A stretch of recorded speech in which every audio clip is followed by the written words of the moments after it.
Allons-y, donc exercice 4. Donc là, on va s'intéresser à la nature des biens, la forme des courbes d'indifférence, en utilisant bien sûr les propriétés du TMS. Alors ici, je vous montre d'abord l'énoncé.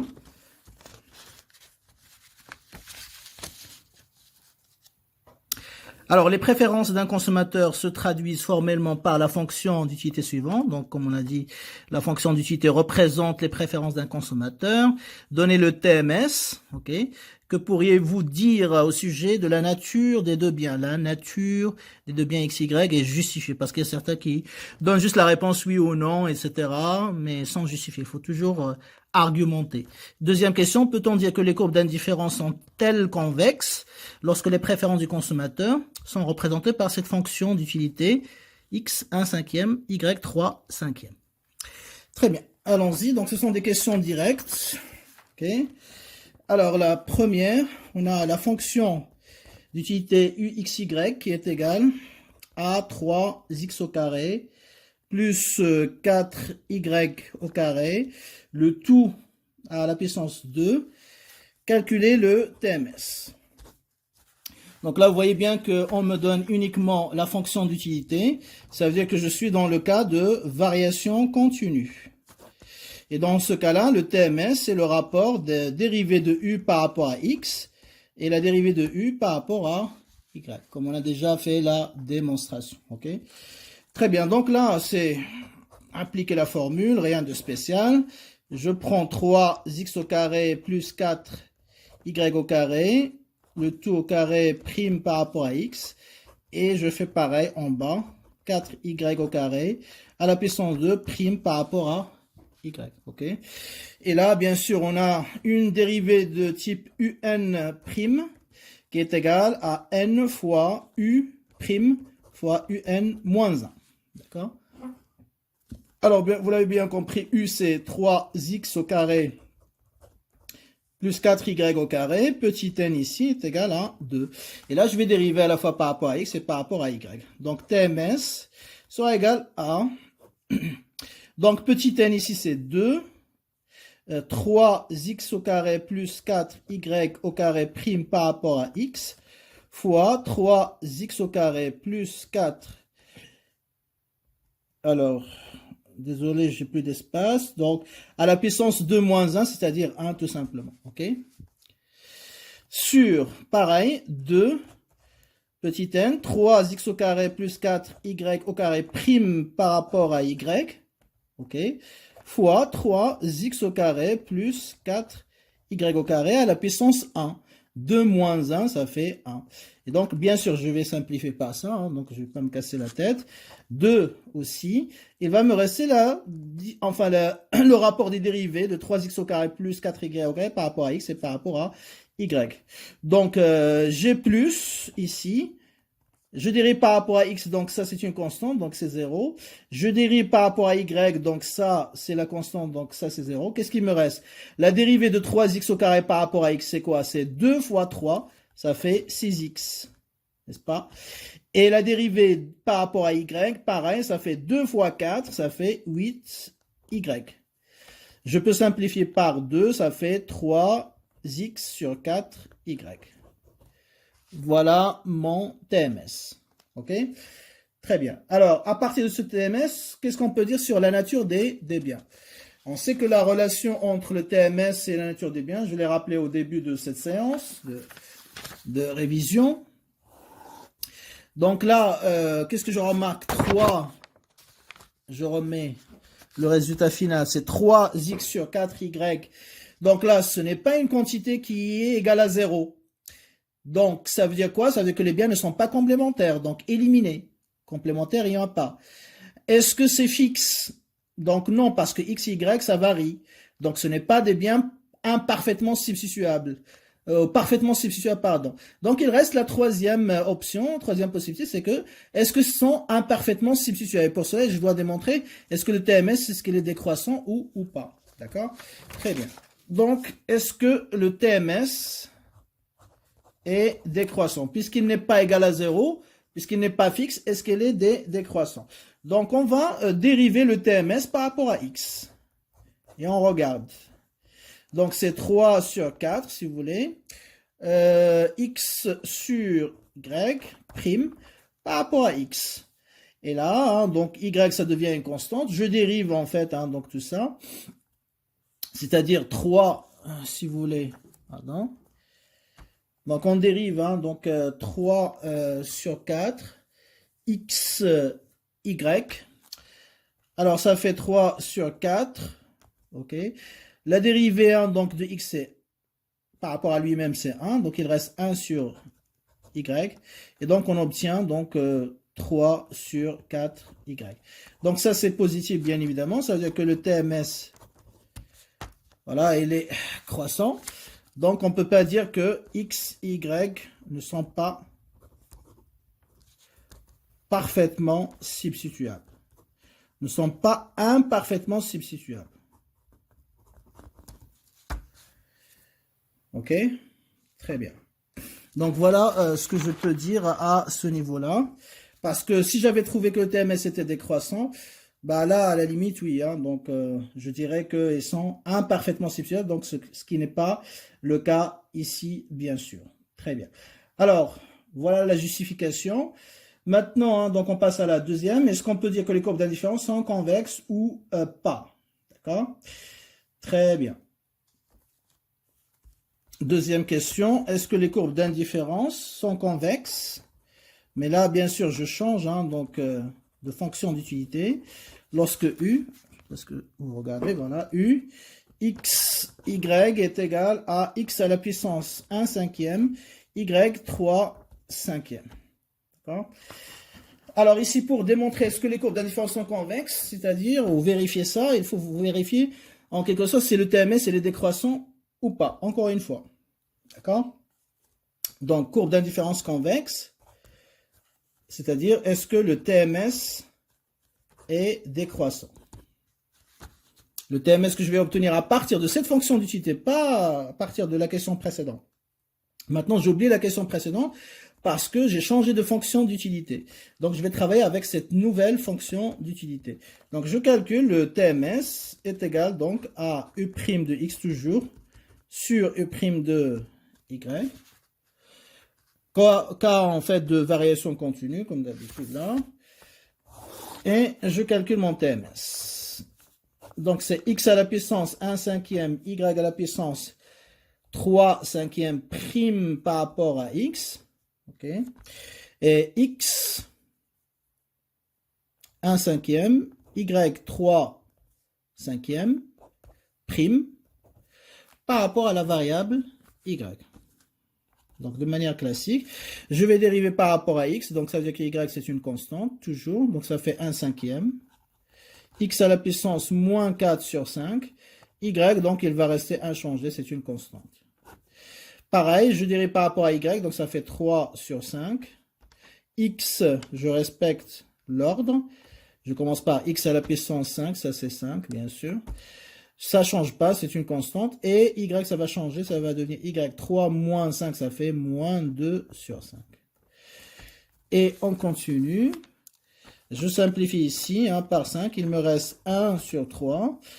Ici, c'est x moins 4, 5. Je simplifie avec x. Donc, ça devient 1 sur x à la puissance 1 cinquième. Donc, x moins 1 cinquième. Y à la puissance 3 cinquième. 1 sur y à la puissance moins 2 sur 5, ça devient 2 sur 5, positif. Et je continue ma simplification, ça fait 1 troisième, x à la puissance moins 1. Et là, c'est y 5 sur 5, ça fait y. Donc, j'obtiens 1 sur 3, x moins 1 fois y. Voilà mon thème. Alors, une fois j'ai obtenu l'expression du TMS, je vais voir est-ce que cette expression, est-ce qu'elle est décroissante en fonction de x. Donc, je vais dériver par rapport à x. Donc, TMS décroissant, point d'interrogation. Est-ce que la dérivée du TMS prime est négative? Point d'interrogation. Okay. Donc, on va dériver le TMS, donc prime par rapport à x. Toujours on dérive par rapport à x. Donc, ça fait 1, 3, x à la puissance moins 1, y prime par rapport à x. Donc, ça donne quoi? Eh bien, je dérive par rapport à x, ça veut dire que y, c'est une constante. Donc, ça ne change pas. Donc, moins, ça fait moins 1 sur 3. X à la puissance moins 1, ça fait moins 2. et y. Ok? Ça, c'est positif. Ça, c'est positif. Et ça, c'est négatif. Donc, le tout est négatif. Moins fois plus. Donc, TMS prime par rapport à x est négatif. D'accord? Ça veut dire que la dérivée, parce que le TMS, ça peut être aussi une fonction. D'accord? Donc, la dérivée de la fonction du TMS, elle est négative. Ça veut dire que TMS, elle est décroissant. Et si le TMS est décroissant, ça veut dire que les courbes d'indifférence, ils ont une forme convexe. Voilà. Convexe, ça veut dire quoi? Ça veut dire que pour avoir une unité, la même unité supplémentaire de x, eh bien, je dois, donc, ou si j'abandonne, si vous voulez, une unité d'un bien, pour la remplacer, j'ai besoin de plus en plus de quantité de l'autre bien. Okay?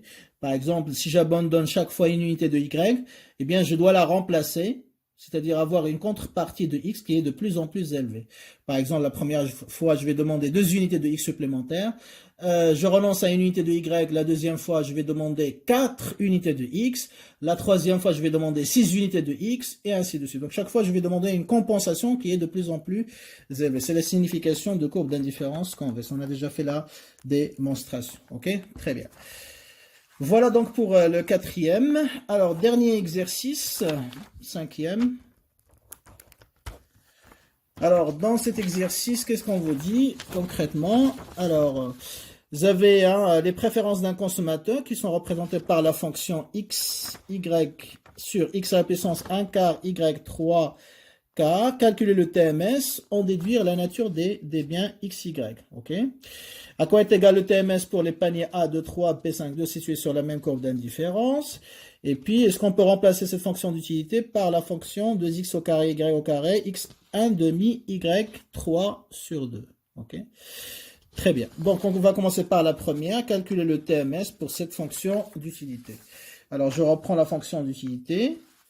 U, xy, est égal à x, y sur x à la puissance 1 quart, y 3 quart.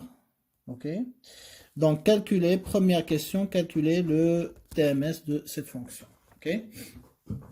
Très bien. Alors, la majorité des étudiants qui vont voir ça, ils vont commencer à faire U' de x. Bien sûr, je mets la formule générale. C'est U' de x sur U' de y. Donc ça, c'est correct, il n'y a pas de souci. Mais au lieu de faire le calcul baisser tête, je dirais, enfin, foncer tête baissée, il faut regarder que ici, il y a possibilité, d'accord, de simplifier au lieu de faire le calcul directement. Parce que j'ai encore ici x sur x à la puissance 1 quart. Je peux simplifier avec les x.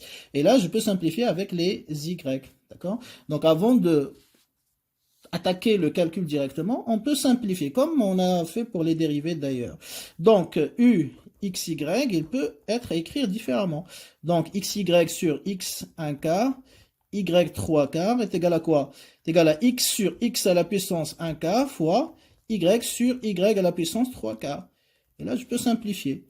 Donc, ça fait quoi? X fois x à la puissance moins 1 quart, n'est-ce pas?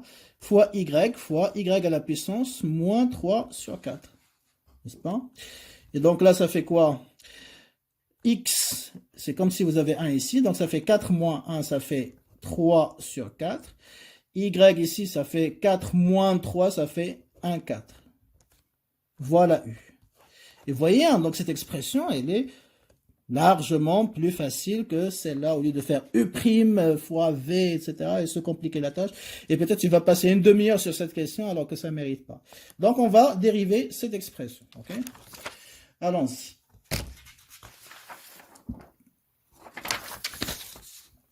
Alors, TMS est égal, ok, U' de x sur U' de y. Donc, ça devient la dérivée, comme on a dit, de x à la puissance 3 sur 4, y 1 sur 4, prime par rapport à x, et y à la puissance 1 quart prime par rapport à y. Et je continue mon calcul. Donc là, pareil, dérivée partielle, voilà, je dérive par rapport à x, ça fait 3 sur 4, x à la puissance 3 moins 4, ça fait moins 1 sur 4, y à la puissance 1 quart, ça change pas. Et là, je dérive par rapport à y, ça fait 1 sur 4. X à la puissance 3 sur 4 ne change pas. Y, ça devient moins 3 sur 4. Je simplifie par 4. Et donc là, il me reste 3. OK. X à la puissance moins 1 sur 4 fois 1 sur x à la puissance 3 sur 4, ça devient x à la puissance moins 3 sur 4. Y 1 sur 4 fois 1 sur y à la puissance moins 3 sur 4, ça fait y à la puissance 3 sur 4. Et là, j'obtiens 3, x à la puissance moins 4 sur 4, c'est-à-dire moins 1, et y 4 sur 4, c'est-à-dire 1. Donc, ça fait 3, si vous voulez, 3y sur x aussi, on peut l'écrire comme ça aussi. Les deux étant équivalents, ok? Très bien. Alors, une fois que j'ai mon TMS, la question c'est en déduire la nature des biens x et y, ok? Donc, je vais dériver par rapport le TMS, je vais dériver le TMS, prime, parce que je n'ai pas égal à 0, ce n'est pas égal à une valeur constante, ok? Ça change avec x, bien sûr. Donc, je vais dériver par rapport à x. Donc, ça fait 3x moins 1. Je vais utiliser cette formule plus simple pour la dériver toujours. Prime par rapport à x. Donc, ça fait moins 3x à la puissance moins 2 fois y. Et là, l'expression, bien sûr, elle est négative parce que ça, c'est positif et ça, c'est négatif, n'est-ce pas? Donc, TMS prime par rapport à x étant négatif, ça veut dire que le TMS, il est décroissant. Et si le TMS est décroissant, ça veut dire que x et y sont imparfaitement substituables. Voilà, c'est ce qu'on a établi dans la règle générale. D'accord? Très bien. Alors, deuxième question. À quoi est égal le TMS pour les paniers A23 et B52 situés sur la même courbe d'indifférence? Alors, à quoi est égal le TMS entre A et B? On me dit que A et B appartient à la même courbe d'indifférence. Donc, je peux écrire ça. Donc, j'ai le droit de calculer le TMS. OK. À quoi est égal le TMS entre les deux points A et B? Donc, A, bien évidemment, hein, donc c'est le point de départ, c'est initial, et B, c'est final. OK. Donc, TMS de A, B, entre A et B est égal à moins delta Y sur delta X. Vous voyez, je passe au cas de variation discrète parce qu'on me donne deux valeurs, deux paniers. Donc, est égal à moins YB moins YA sur XB moins XA. Je remplace YB, d'accord, c'est 2 moins 3 pour YA. Et pour XB, c'est 5 moins 2. Donc, ça fait moins 1 sur 3. Donc, ça fait 1 tiers. TMS entre A et B est égal à 1 tiers. Donc, ce n'est pas toujours égal à 2, 3, 4. Ça peut avoir une valeur qui est inférieure à 1, bien sûr. Très bien. Donc, interprétation. Donc, si je voudrais augmenter X d'une unité supplémentaire, il faut que je baisse Y de 0,33 unités. Pour que mon utilité, bien sûr, donc reste identique, inchangée. Okay. De 0,33 unités. 1 tiers. Okay. Très bien. Troisième question maintenant. On dit, peut-on remplacer plutôt donc la fonction d'utilité précédente, c'est-à-dire la première ici, par la fonction v, 2x au carré, y au carré sur x1 demi, y3 demi expliqué. Très bien. Alors, pour remplacer u par v, quand est-ce que j'ai le droit? Ça veut dire que les deux sont équivalentes. Je peux remplacer l'une par l'autre lorsque l'une ou les deux sont équivalents. Ça veut dire quoi? Équivalente, ils me donnent le même classement. Ils représentent le même ordre de préférence. Et quand est-ce qu'ils représentent le même ordre de préférence? Eh bien, lorsque l'une est une transformation monotone croissante de l'autre. Et bien sûr ici, on ne va pas revenir à la méthode traditionnelle qu'on a développée jusqu'à maintenant, à savoir, voilà, composer, vérifier les deux conditions de composer et de même classement. Là, on va utiliser les propriétés du TMS. Qu'est-ce qu'il nous dit le TMS? Eh bien, lorsque V est une TMC de U, le TMS de U est égal au TMS de V. Donc, les deux fonctions, je peux les remplacer. C'est une transformation monotone. L'une est une transformation monotone croissante de l'autre, si et seulement si leur TMS, leur taux marginal de substitution, est le même et sont identiques. Autrement dit, qu'est-ce que je dois vérifier ici? Est-ce que le TMS de V, de cette fonction, de cette nouvelle fonction, est-ce qu'elle est égale au TMS de U? Si la réponse est oui, donc V est une TMC de U, donc je peux remplacer l'une par l'autre. Si je trouve deux TMS qui sont complètement différents, ben à ce moment-là, ils ne sont pas équivalentes, je ne peux pas remplacer l'une par l'autre. D'accord? Très bien. Donc, V peut remplacer, donc je rappelle le principe U, si seulement si V est une TMC de U. Et pour cela, il faut que U de V, si seulement si U de V, non pas U de V, hein, donc pardon, le TMS de V est égal au TMS de U.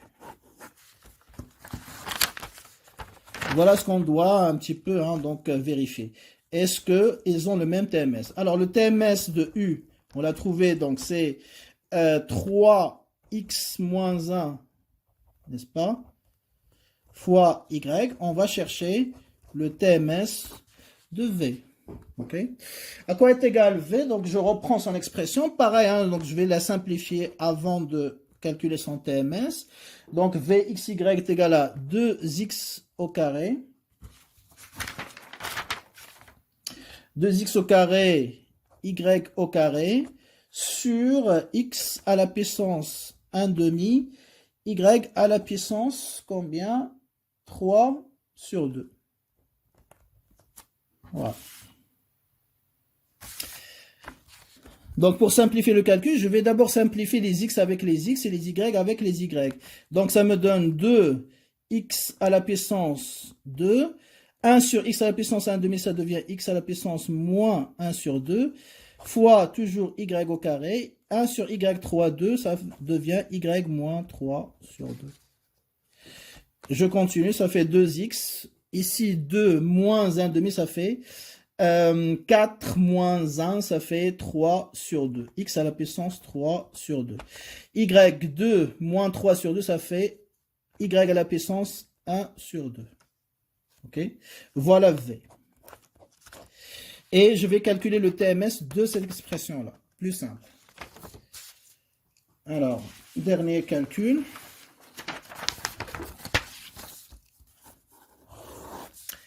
Alors, TMS de V est égal à V' sur, enfin de X, V' Y est égal, donc la dérivée de 2x à la puissance 3 sur 2, Y 1 demi, prime par rapport à X, et 2x 3 sur 2,